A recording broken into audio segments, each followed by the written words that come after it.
فرمایا. لیکن جب نماز کا نمبر آیا تو اللہ نے آپ صلی اللہ علیہ وسلم کو معراج میں عرش پر بلا کر نماز کا تحفہ عطا کیا گیا ہے. کیونکہ اس کی فضیلت زیادہ تھی اس لیے اس کو زمین پر نہیں بلکہ آسمان پر ہی بلا کر عطا کیا گیا ہے. لیکن آج ہماری حالت ایسی ہے کہ ہم اتنی بڑی فضیلت والی عبادت کو جان بوجھ کر چھوڑتے ہیں. آپ صلی اللہ علیہ وسلم نے ارشاد فرمایا قال رسول اللہ صلی اللہ علیہ وسلم لا سحم فی الاسلام لمن لا صلاۃ له.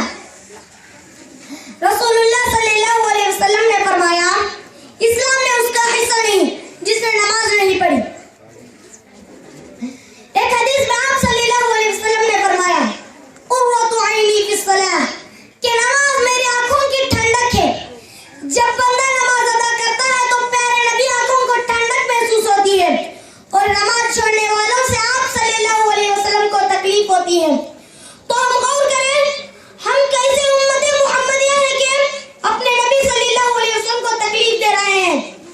تو کل قیامت کے دن پیارے نبی نے ہماری سفارش نہیں کی تو ہمارا کیا حال ہوگا. حضرت معاذ بن جبل فرماتے ہیں کہ پیارے نبی نے مجھے حکم دیا کہ فرض نماز کا جان بوجھ کرنا چھوڑنا ورنہ اللہ تعالیٰ کے ذمہ ٹوٹ جائے گا. حضرت عبداللہ بن عمر رضی اللہ عنہ فرماتے ہیں کہ آپ صلی اللہ علیہ وسلم نے نماز کا ذکر فرماتے ہوئے کہا کہ جس نے نماز کی عبادت نہیں کی اور اسے وقت پر ادا نہیں کیا تو کل قیامت کے دن اس کا حشر قارون حامان اور ابی ابن خلف کے ساتھ ہوگا. میرے دوستوں کیا اللہ تعالیٰ اتنے بڑے نافرمان لوگوں کے لیے جنت میں کئی جگہ رکھ دیا ہے؟ نہیں میرے بھائی, ان لوگوں کے لیے تو اللہ نے جہنم کے اندر سخت سے سخت عذاب تیار کر رکھا ہے. حضرت گرامی آج ہم کہتے ہیں کہ ہمارے پاس نماز پڑھنے کا وقت کہاں ہے, ہر وقت کام میں مشغول رہتا ہوں. اللہ تعالیٰ قرآن کے اندر صحابہ کرام کے تعریف فرماتا ہے رجال لا تلہیہم تجارت ولا بیع عن ذکر اللہ وإقام الصلاۃ. صحابہ ایسے ہیں کہ جن کو تجارت اور کاروبار اور اللہ کی یاد سے اور نماز قائم کرنے سے نہیں روکتے, لیکن ہم اذان کی آواز سنتے ہیں اور آرام سے اپنے دکان اور مکان میں بیٹھتے ٹی وی دیکھتے رہتے ہیں. صحابہ کرام کے دلوں میں اللہ کا خوف اور ڈر تھا.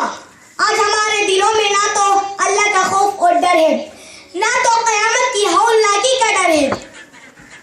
جو لوگ اللہ کے سامنے سجدہ کرنے سے انکار کرتے ہیں اس کے بارے میں اللہ تعالیٰ سورہ قلم میں ارشاد فرماتا ہے وَيَدْعُونَ إِلَى السُّجُودِ فَلَا يَسْتَطِيعُونَ خَاشِعَةً أَبْصَارُهُمْ تَرْهَقُهُمْ ذِلَّةٌ وَقَدْ كَانُوا يُدْعَوْنَ إِلَى السُّجُودِ وَهُمْ سَالِمُونَ.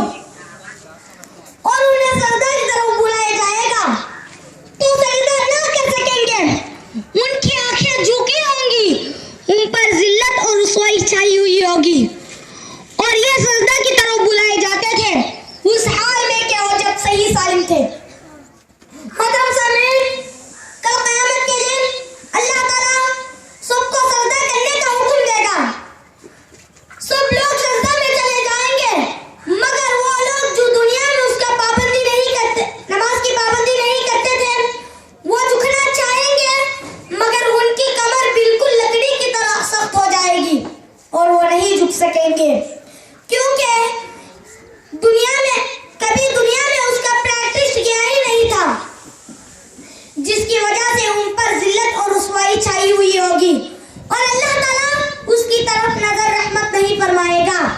اللہ تعالیٰ